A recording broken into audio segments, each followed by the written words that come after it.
নমস্কার ফ্রেন্ডস, আশা করছি সবাই ভালো আছো। আমিও ভালো আছি। রাধিকা ডেলি ব্লগে তোমাদের সবাইকে স্বাগত। আমি রাধিকা আজকে তোমাদের সাথে নিয়ে চলে এসেছি পটলের একটি দুর্দান্ত স্বাদের রেসিপি। এই রেসিপিটি আমি কিভাবে তৈরি করছি সম্পূর্ণ ভিডিওটি ধৈর্য সহকারে দেখার জন্য অনুরোধ জানাচ্ছি।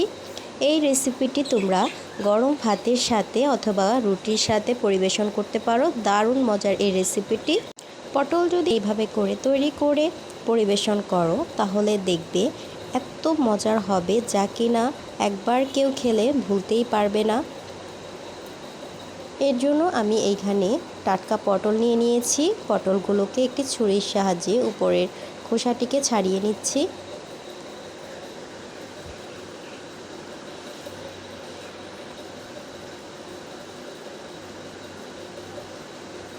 খোসা ছাড়ানো হয়ে গেছে।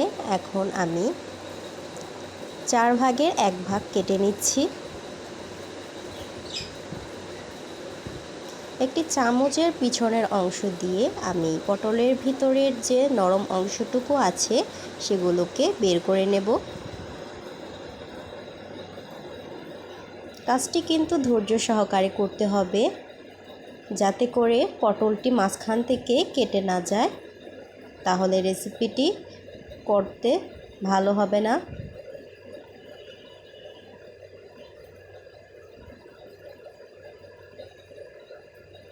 পটলের সবগুলো দানা আমি বের করে নিয়েছি। এমন করেই সবগুলো পটলকে আমি কেটে নিয়েছি। এখন একটি ব্লেন্ডার জারের মধ্যে পটল থেকে বের করে রাখা সেই দানাগুলোকে দিয়ে দিচ্ছি।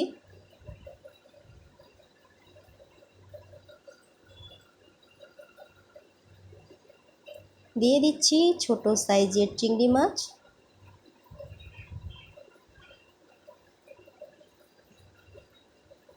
দিয়ে দিচ্ছি 5 কোয়া রসুন আর ছোট 2 টুকরো আদা আর 5টির মতো কাঁচামরিচ দিয়ে এখন স্মুথ একটি পেস্ট করে নিয়েছি। এখন কড়াইতে অল্প পরিমাণ তেল দিয়ে দিচ্ছি সামান্য পরিমাণ হলুদ আর লবণ। এখন পটলগুলোকে হালকা করে ভেজে নেব। তেলের মধ্যে লবণ আর হলুদ দেওয়ার কারণ হচ্ছে যাতে পটলের গায়ে সুন্দর একটি কালার চলে আসে।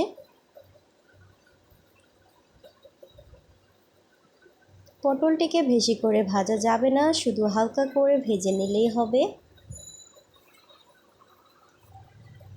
ভাজা হয়ে গেছে, এখন আমি তুলে নিচ্ছি। এখন সেই তেলের মধ্যেই পেস্ট করে রাখা পটলের দানার দিয়ে দিয়েছি।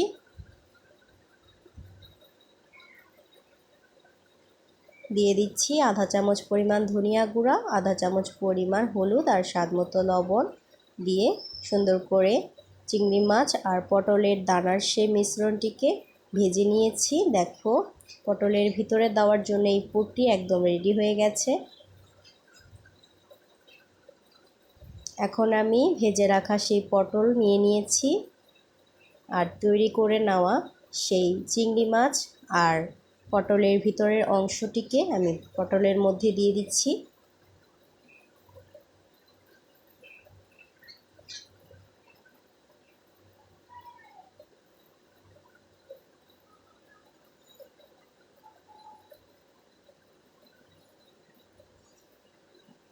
দেওয়া হয়ে গেছে, সবগুলো পটল তৈরি করে নিয়েছি। এখন একটি কড়াইয়ের মধ্যে দিয়ে দিচ্ছি 2টি তেজপাতা আর দিয়ে দিচ্ছি গরম মশলা আর পেঁয়াজ বাটা দিয়ে দিয়েছি 2 চামচ পরিমাণ।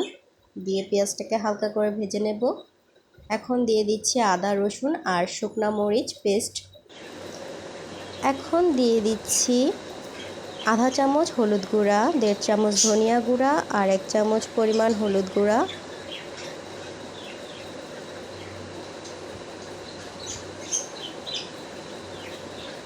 আর দিয়ে দিচ্ছি স্বাদমতো লবণ। দিয়ে মশলাটিকে সুন্দর করে কষিয়ে নেব। কষানো হয়ে গেছে, এখন পরিমাণ মতো জল দিয়ে দিচ্ছি।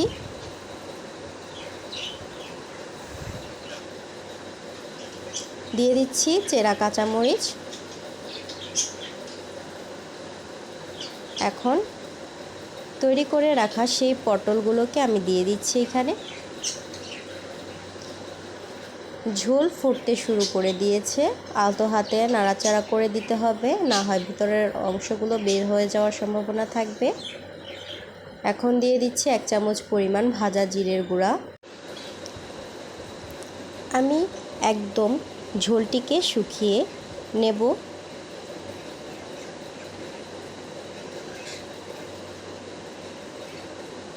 তৈরি হয়ে গেছে আমাদের পটলের দোলমা। এই রেসিপিটি একবার খেলে বারবার খেতে মনে চাইবে। যে কোনো কিছুর সাথে এই রেসিপিটি খুবই ভালো লাগে। গরম ভাতের সাথে খেলে তো কোনো কথাই নেই। অবশ্যই এভাবে ট্রাই করবে। যদি ভালো লেগে থাকে রেসিপিটি অবশ্যই একটি লাইক করে দিও। চ্যানেলটিকে সাবস্ক্রাইব করে আমার পাশেই থেকো। সবাই ভালো থেকো, সুস্থ থেকো। আজকের জন্য এখানে বিদায় নিচ্ছি।